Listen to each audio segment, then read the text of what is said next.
Maki Rena!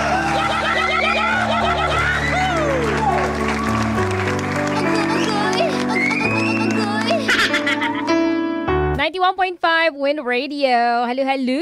Halo kay Ube, mga marikoy, parikoy, mga kapitbahay kong pakialamero at pakialamera. Dito na naman ang inyong kumareng dakilang pakialamera, kumareng Maki Rena. Handang dumamay at makialam sa inyong mga pinagdaraanan sa buhay, lalong-lalo na ng ating kapitbahay na talaga nga namang dumulog para lang makahingi ng damay at matalakan ng bumubulang bibig ni Maki Rena. Charing gola. Siyempre dito lang yan sa Maki Alam. O, ready ka na ba, kapitbahay? Tayo na at pakinggan at Maki Alam sa problema at pinagdaraanan sa buhay ng ating kapitbahay na si Melanie ng Taytay. Maring Maki, ako po si Melanie. 28 years old at single na po ako ngayon. Naghiwalay kasi kami ng ex-boyfriend kong taga rito din dito sa lugar namin. 2 years din kami noon ni Benji. Kaya lang, naghiwalay kami nang malaman kong niloloko niya lang pala ako. Iniwan niya ako kahit nagmamakaawa ako dahil lang sabi niya sa akin ay hindi na raw niya ako mahal. Tinanggap ko yon, Maring Maki, ng maluwag sa puso ko kahit sobrang sakit.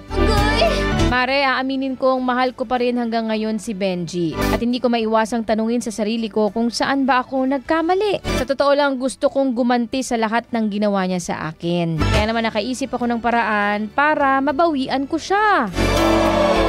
Maring Maki, gumawa ako ng ibang FB account para i-chat ang ex ko. At hanggang ngayon ay hindi niya alam na ako ang may hawak ng account na yon. Taray mo dyan, no? Gusto kong malaman kasi kung paano siya makipaglaro sa iba habang may karelasyon siya. Alam mo ba, Maring Maki, nagtagumpay ako kasi nakikita kong nahuhulog na siya sa katauhan ko sa account ko na yon. Ginawa kong magpanggap para lang malaman ko rin talaga kung sino ang tunay na dahilan kung bakit niya ako biglang hiniwalayan. At sa mga pag-uusisa ko nga at patuloy naming pagchat-chat, nalaman ko, Maring Maki, na kapitbahay ko lang pala ang ipinalit niya sa akin.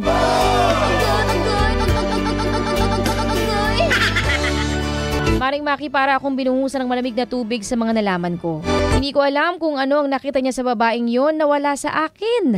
2 years kami pero itinapon niya lang ang pinagsamahan namin para lang sa babae na madalas lang naming nakakasalubong noon kapag magkasama kaming dalawa ng ex-boyfriend ko. Hindi ko alam, Maring Maki, na matagal na pala silang magkakilala at nag-uusap.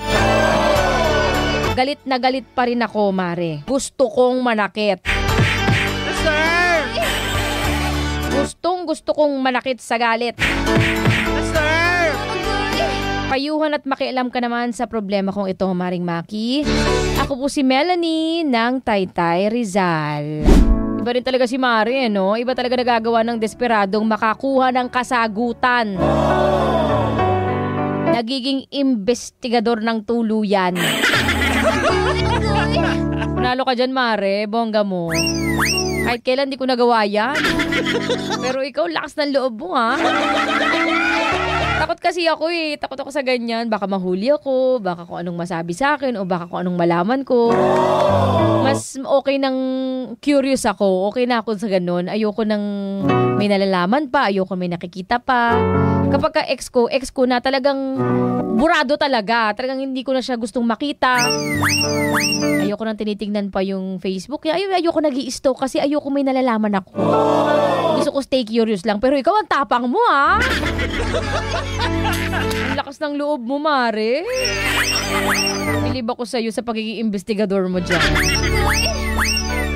Pero seryoso, Maring Melanie, ayaw mo ba yun? Ayaw ba nung nangyari na yan? Ligtas ka, di ba? At least naligtas ka mula sa ganyang lalaki.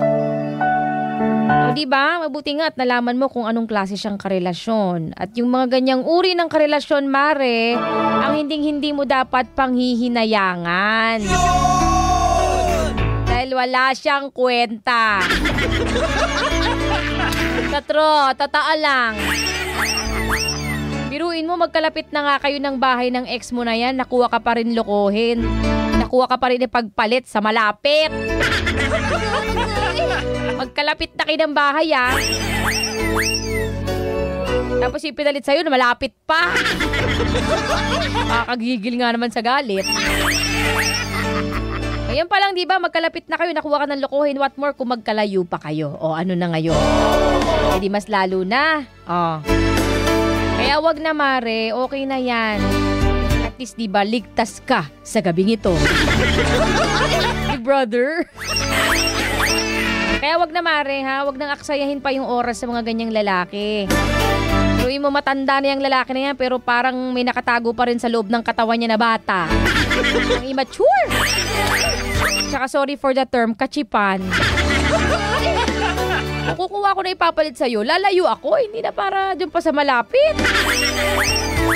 Para namang kumuha ko ng kahihiyan talaga eh. 2 malapit talaga sa bahay namin yung kinuha kong jowa. Ayoko ng ganyan. Kaya bitawan mo na, ha? Bitawan mo na yung pinapabitaw sa'yo ni Lord. Kasi bakit? Alam niya na hindi makabubuti sa'yo yung lalaki na yan. Kaya siya na mismo ang gumawa ng paraan para maligtas ka dyan sa lalaking yan. Okay? Oo, masakit. Pero kadalasan kasi yung mga kabiguan natin in life, Maring Melanie, wake up call yan para magising tayo sa katotohanan mula sa mga bagay na pinipilit natin, pero hindi naman talaga para sa atin. Or minsan, yung mga kabiguan na yan, blessing in disguise din. Kasi sa umpisa, akala mo ang dala ay bonggang sadness. Pero ayun pala ang magdadala sa atin patungo sa true happiness. Kaya huwag ka mawala ng pag-asa, ha? Kakahanap ka rin ng mas higit pa sa kanya. Hayaan mo na yan, puro sakit lang naman ang naidulot sa'yo. Isipin mo na lang blessing in disguise yan na habang maaga pa, nakita mo na kung anong klaseng lalaki at karelasyon siya, okay? Ipagdasal mo na lang na sana makahanap ka ng lalaking matino. At syempre, unang-una, ayusin mo muna ang sarili mo, ha? Be the right person for the right person. Be the right one for the right one. Ganun? Madadamay ko sa iyo, Maring Melanie. Maraming salamat. Pinintulutan mo akong makialam sa iyong pinagdaraanan sa buhay. Sa ating mga kapitbahay, alams nyo na yan. Knows nyo na, magpadala lang kayo sa akin ng inyong mga istorya kung gusto nyong matalakan din kayo. At mapakialaman din ni Maki ang inyong mga problema. Willing naman ako makialam dyan. DJ Maki Rena on Facebook. Mag-follow lang kayo at mag-message. DJ Makirena or sa aking email djmakirena@gmail.com.